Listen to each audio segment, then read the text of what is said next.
In diesem Video sprechen wir über eure Kommentare, nennen euch Lösungen für Abgasanlageproblematik und klären die wichtigste Frage. Sind wir vor Gericht gegangen und was kam dabei raus?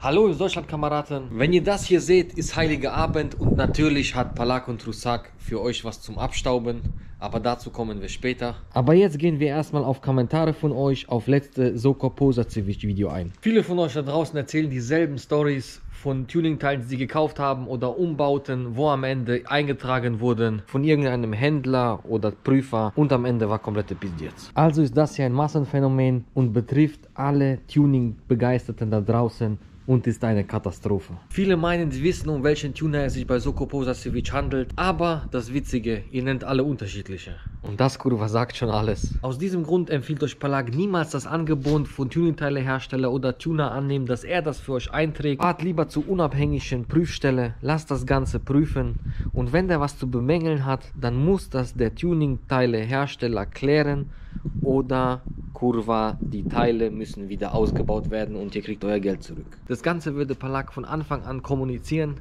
und wenn der Händler oder Tuner was dagegen hat, na kurwa, dann weißt du auch Bescheid. Weil eine Eintragung, die nur sein Prüfer macht, das bringt euch kurwa 0,0 und die Eintragung ist für die Tonne. Wer euch kurwa den ganzen Aufwand entschädigt, ist ein anderes Thema. Vor allem wenn es ein Tuner ist, der ein Teil verbaut hat, beim Verbauen kurwa von euch natürlich Geld wollte und ihr wollt jetzt das ganze Geld zurück und kostenlosen Zurückbau. Ihr seht, komplette Pizdietz. Einige von euch schreiben auch, dass sie aufgrund der ganzen Thematik Aftermobil verkauft haben, sich Geschäftswagen genommen haben und problemlos durch die Gegend fahren. Kurwa, das ist das Schlimmste, was passieren kann, ein Kamerad, der Aftermobilen den Rücken zukehrt. Dann gibt es noch diese Kommentare, die Palak aggressiv machen. Macht ihr DB-Killer rein.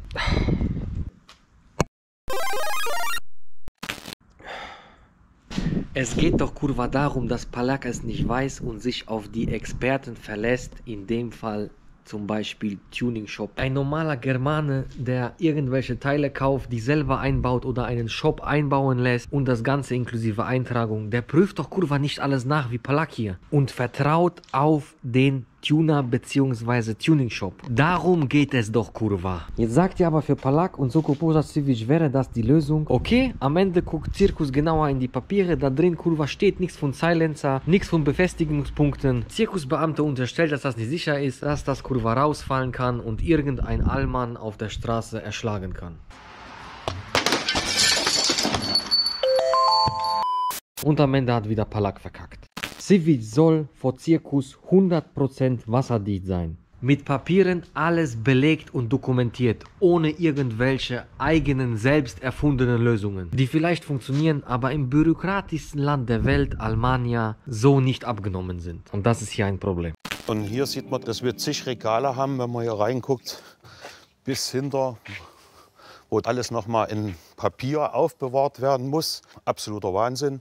Ein anderer Kamerad sagt, leg Silencer im Kofferraum, holst du bei Kontrolle raus und baust ein. Ja, das hat Palak früher auch mit Silvia gemacht, als sie noch auf der Straße war. Fürs Feeling ohne Silencer gefahren.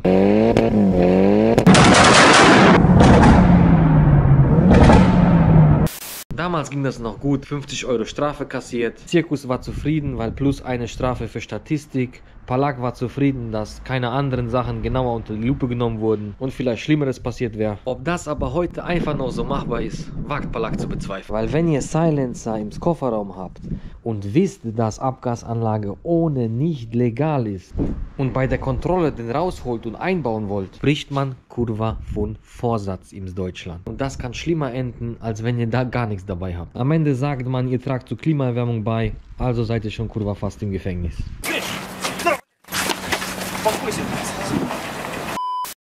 Damals alles gut gegangen, heute könnte in komplette Pizdietz enden. Noch besser sind Kommentare, macht doch einfach Fahrgeräuschmessung. Kurwa, wollt ihr mich verarschen?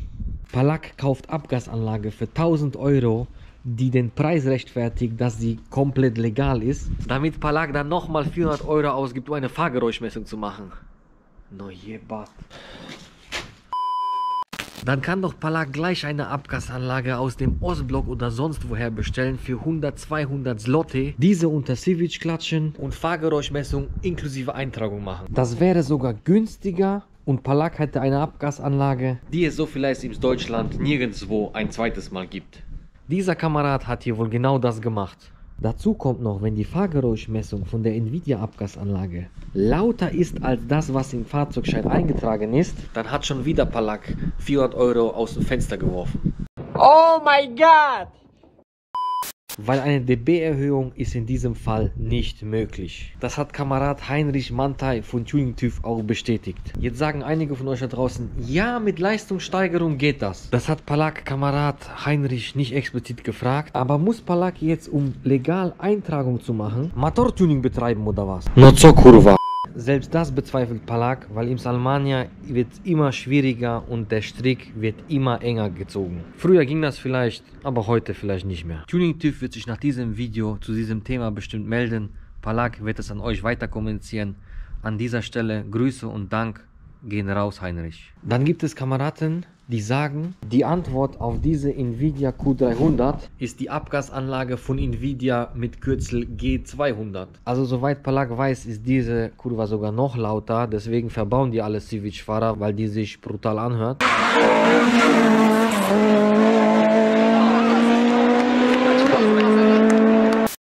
Das haben auch mehrere bestätigt. Hat Palak hier was falsch verstanden? Klärt Palak auf. Bevor es um Thema Klage und Gericht geht, kommen wir zu kleinem Weihnachtspräsent, weil Palak und Trusak denken immer an euch. Auch im Bauphase. Ihr könnt 100% legale Lugnuts und Racing Bolts von Barracuda mit ABE und TÜV abstauben im Wert von 200 €. Es gibt die in verschiedenen Farben für fast alle Aftermobile und Felgen. Das kann so aussehen, so oder Kurva so. Alles 100% legal und wasserdicht. Alle Infos, wie ihr abstauben könnt, in der Videobeschreibung. Weiter geht. Klage und Gericht. Hierfür gab es einige Stimmen dafür, aber auch dagegen.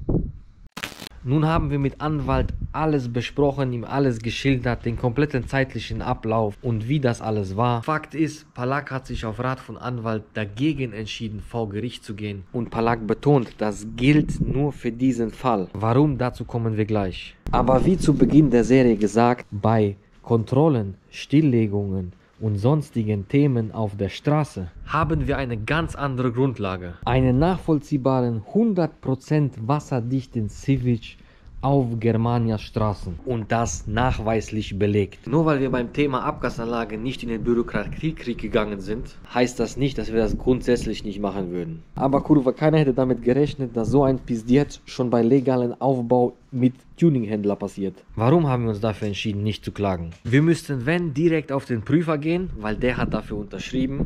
Anwalt meinte, man kann es versuchen, wird aber beim nachvollziehbaren, lückenlosen Beweisen sich die Zähne ausbeißen und am Ende höchstwahrscheinlich scheitern. Folgendes Szenario. Prüfer sagt, er hat alles gemacht und alles war im grünen Bereich. Legt Protokoll mit dB-Messung und Abgasmessung vor. Aber wir kennen das alle. Du kommst zur Untersuchung mit diesem Automobil.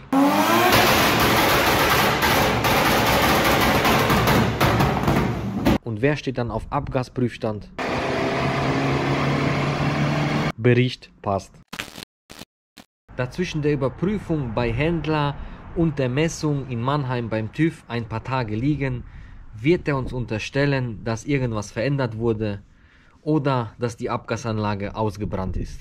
In kürzester Zeit und das im Grunde auf den Hersteller schiebt. Dann müssen wir das widerlegen, Gutachten erstellen, Kontakt mit Hersteller aufnehmen und diese komplette Hunja. Am Ende noch mit Elon Musk über Starlink, mit Sputnik Fahrgeräuschmessung machen. Sehr viel Kopfschmerzen, Aufwand, Ungewissheit, der am Ende gegen Null laufen kann. Und Palak am Ende von Rechtsschutz plus 100% Erhöhung bekommt. Auf diese ganzen genannten Ideen kann vielleicht die gegnerische Verteidigung nicht kommen, weil Kurva Hauptschule. Und unser Ostblock-Anwalt könnte ihn vor Gericht zerlegen. Aber ihr wisst, hätte, TÜV-Plakette. Okay, fassen wir mal die ganzen Kosten zusammen. 950 € für Nvidia Abgasanlage, 91 € für illegale Eintragung, zuzüglich Vermittlungsgebühr von Tuninghändler von 29 € sind das 125 € für die Eintragung und dazu kommen nochmal 170 € für die Überprüfung bei TÜV Mannheim. Das heißt bis jetzt 1245 € für das Thema Abgasanlage investiert und immer noch kein Ende in Sicht. Palak ist gespannt, bei wie viel wir enden und ob wir am Ende auch 100% wasserdicht sind. Kommen wir aber zu möglichen Lösung dieses Problems mit der Abgasanlage. Es gab Kommentare wie diese. Eine sehr gute Idee. Die Kameraden sprechen davon, einen zusätzlichen Schalldämpfer zu verbauen. Das ist aber mit hohem Aufwand verbunden und wir wollen euch da draußen Wege zeigen, wie das jedermann schnell umsetzen kann. Palak glaubt, es gab auch einen Kamerad, der uns auf Instagram genau diese Lösung geschrieben hat. Und zwar ist die Nvidia Abgasanlage eine Catback. Die geht ab Katalysator bis ganz ins Freie. Aus 2 Teilen besteht. Mitteltopf, Endtopf. Und die Idee ist jetzt, den Mitteltopf durch einen serienmäßigen umzutauschen. Das heißt, wir behalten nur noch den Nvidia Endtopf. Kamerad Heinrich hat gesagt, das wäre legal und zugelassen. Das heißt, wir bauen 50% der Anlage wieder aus, besorgen uns wieder dB-Messgerät und machen erstmal die dB-Messung selber, um nicht wieder 200 € aus dem Fenster zu schmeißen. Okay, Palak hat jetzt beim Raussuchen der Bilder gesehen. Nvidia-Anlage besteht aus 3 Teilen. Und die originale Abgasanlage nur aus 2. Die Verbindungspunkte sind an verschiedenen Stellen. Na kurwa, das wird also auch noch interessant. Also es bleibt spannend, schauen wir, was da rauskommt. An dieser Stelle danke an euch da draußen, die das Projekt unterstützen, uns immer wieder in den Kommentaren mit Ideen füttern. Wie man sieht, hat uns das sehr weitergeholfen. Ihr seid beste Kameradschaft. Palak ist gespannt, am Ende ist neue serienmäßige Mittelschalldämpfer lauter als alte, weil B-Ware. Aber mal sehen. Es bleibt spannend, Kameraden. Wir sehen uns im nächsten Video. Der Moment, wenn du einfach nur entspannt auf die Motorschau fahren willst, wirst rausgezogen, wirst angehalten, musst dein Auto stilllegen lassen. Arme Seelen hier.